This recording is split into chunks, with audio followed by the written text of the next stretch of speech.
Au nom du Père et du Fils et du Saint-Esprit. Amen. La paix de Jésus soit dans votre maison, sa paix et sa joie. Nous sommes dimanche, 4e dimanche de Carême. Donc aujourd'hui, nous fêtons la résurrection de Jésus comme chaque dimanche. Allez à la Sainte Messe. Merci Jésus. Ne vous privez pas du meilleur. Lecture du Saint-Évangile selon Saint Jean, chapitre 3, versets 1 à 21. Il y avait Jésus et Nicodème, il faut naître de nouveau. Il y avait chez les pharisiens un homme nommé Nicodème. C'était un chef des Juifs.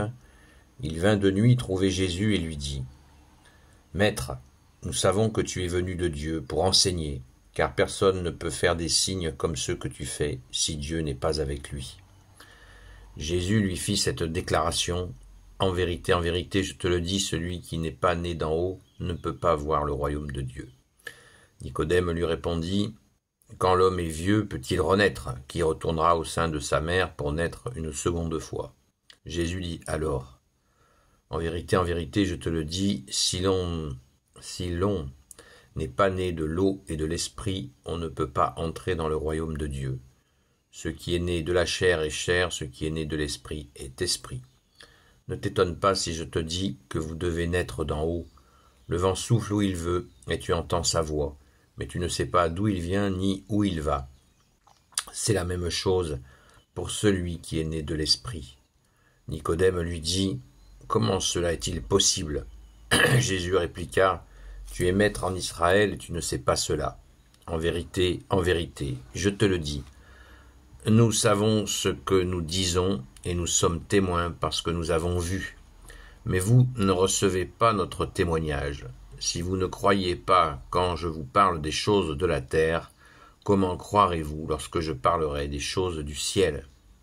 Mais personne n'est monté au ciel si ce n'est le Fils de l'homme qui lui est descendu du ciel. Rappelez-vous le serpent que Moïse a fait lever dans le désert. Il faut que le Fils de l'homme soit élevé de la même manière, et alors quiconque croira en lui aura la vie éternelle. Oui, comme Dieu a aimé le monde, il a donné le Fils unique pour que celui qui croit en lui ait la vie éternelle et n'aille pas à sa perte. Dieu a envoyé le Fils dans le monde, non pas pour juger le monde, mais pour que le monde soit sauvé grâce à lui. Pour celui qui croit en lui, il n'y a pas de jugement. Par contre, celui qui refuse de croire, c'est déjà condamné, puisqu'il n'a pas cru dans le nom du Fils unique de Dieu. Le jugement, c'est cela même. La lumière est venue dans le monde, et les hommes ont choisi les ténèbres plutôt que la lumière, car ils faisaient le mal.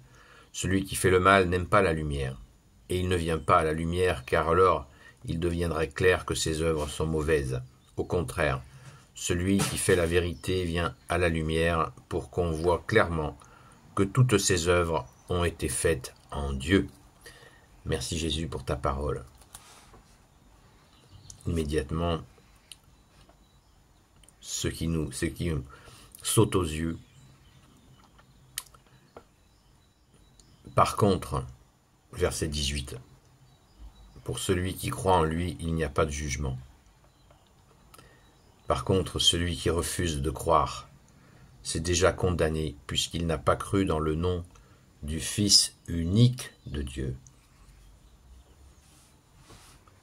Certains, des fois, osent dire que Jésus n'a pas dit qu'il est le Fils unique de Dieu. Qu'est-ce qu'il faut ? Qu'est-ce qu'il faut pour le faire comprendre ? Jésus lui dit lui-même, cette notion de jugement, voilà, je le répète parce que c'est tellement important. Pour celui qui croit en lui, il n'y a pas de jugement. Par contre, celui qui refuse de croire, c'est déjà condamné puisqu'il n'a pas cru dans le nom du Fils unique de Dieu. Ce qui plaît au Père, dans un autre évangile, ce qui plaît au Père, c'est d'accueillir le Fils. C'est logique. Le Père envoie son Fils. Donc, il lui plaît qu'on l'accueille. Je sais pas moi, c'est simple. Voilà. Donc, accueillons le seul Sauveur, Jésus, seul Sauveur, le Fils. unique de Dieu, qui est Dieu lui-même, avec son Père et l'Esprit Saint. C'est magnifique. Alors le titre, là je vous ai lu le paragraphe entier, parce que pour les séquences que nous écoutons à la Sainte Messe, elles sont formidables, mais elles sont souvent un morceau d'un paragraphe. Pas toujours. Des fois, on a le paragraphe entier quand le paragraphe est court, pour des raisons de temps de messe. Donc, nous avons là la lecture, l'écoute du paragraphe entier de cette fameuse discussion avec Nicodème, où Jésus nous demande de naître d'en haut. Et il précise bien le baptême de l'Esprit que tu nous donnes, bien-aimé Jésus. Donc, naître d'en haut, ce n'est pas un nouveau baptême. Ne croyez pas les évangéliques qui vous disent ça. Ce n'est pas un nouveau baptême, notre baptême catholique. Jésus, à notre baptême catholique, notre saint baptême catholique, Jésus nous donne l'Esprit. Évidemment, c'est un baptême d'Esprit. Dans l'Esprit, comme a dit saint Jean-Baptiste lui-même, qui lui baptisait dans l'eau. Donc la naissance d'en haut, il s'agit bien d'un travail quotidien. Au quotidien de naître d'en haut, accueillir la suggestion que nous fait Jésus dans notre cœur pour tout au long de notre journée. C'est ça. Quand Jésus dit « Écoute Israël, écoute ton Dieu », ben, c'est Jésus, notre Dieu, que nous écoutons dans notre cœur au gré de la journée. Si dans la journée on se laisse emporter par la colère, est-ce qu'on est de nouveau? Pas du tout, puisque Jésus nous interdit la colère. Donc nous avons plein d'occasions. Quelqu'un vient vers nous en nous disant « j'ai faim ». Je dis « non, je suis pressé, là, j'ai pas le temps ». Voilà, ben, c'est raté pour ta naissance d'en haut, puisque l'Écriture nous dit quand en face de toi, il y a quelqu'un qui te demande comme ça, il faut que ça soit justifié, évidemment, discernement. Il est ta propre chair, nous dit la Sainte Écriture. Donc quelqu'un a faim, ben, tout de suite, on va trouver une solution pour lui porter à manger, si nous en avons les moyens, évidemment.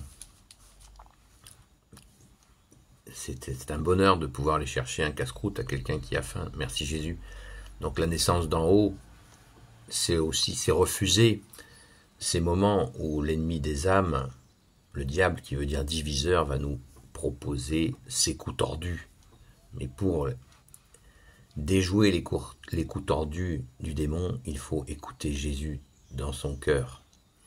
Comme il nous le dit d'ailleurs, comme il nous dit dans cette parabole, dans cette explication magnifique. Merci Jésus, tu es notre seul enseignant. Amen. Gloire soit au Père et au Fils et au Saint-Esprit, maintenant et toujours et pour l'éternité. Amen. Ô Jésus, toi qui peux tout et qui portes tout, toi le Sauveur, toi l'Emmanuel, je te confie toutes celles et ceux qui regarderont cette vidéo, ainsi que leurs proches, selon ta seule volonté, ô Jésus. Sainte Marie, Reine des cieux, toi l'Immaculée Conception, toi qui écrases le serpent, toi qui as la lune sous tes pas, toi notre Mère, Notre-Dame. Saint Joseph, toi le juste et le saint, toi le sage, toi la terreur des démons, toi le saint gardien de la Sainte Église catholique apostolique. Sainte Marie-Madeleine, notre chère sainte patronne. Et vous, tous les saints et saintes amis de toi, Jésus, Saint Michel Archange, qui est comme Dieu, Saint Gabriel Archange, Saint Raphaël Archange, et vous, tous les anges qui servent Jésus. Je vous confie toutes celles et ceux qui regarderont cette vidéo, ainsi que leurs proches, selon ta seule volonté, ô Jésus. La paix de Jésus soit dans votre maison. Je vous souhaite une sainte messe, un bon dimanche, le 4e dimanche de Carême, et je vous dis à très vite.